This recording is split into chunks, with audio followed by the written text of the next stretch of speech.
জাহির নামে এক গ্রাম্য সাহাবী ছিল নবীজির। বড় দরিদ্র সাহাবী জাহির, রোগা কদাকার। তবু নবীজি বড় ভালোবাসতেন জাহির রাদিয়াল্লাহু আনহুকে। জাহির প্রায় গ্রাম থেকে মদিনায় আসতেন। গ্রামে উৎপাদিত খাদ্যশস্য মদিনার বাজারে বিক্রি করতেন। জাহির মদিনায় এসেছেন আর নবীজির সঙ্গে দেখা করেননি, তা কখনো হয়নি।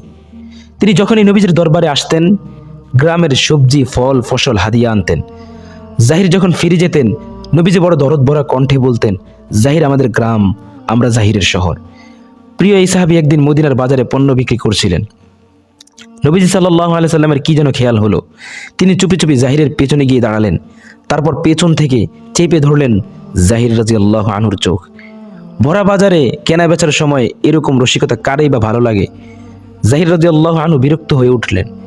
চোখ ছাড়াবার জন্য তিনি জালে আটকা পড়া চিতার মতো মুচড়ামুচড়ি করতে লাগলেন। এই ছাড়ো,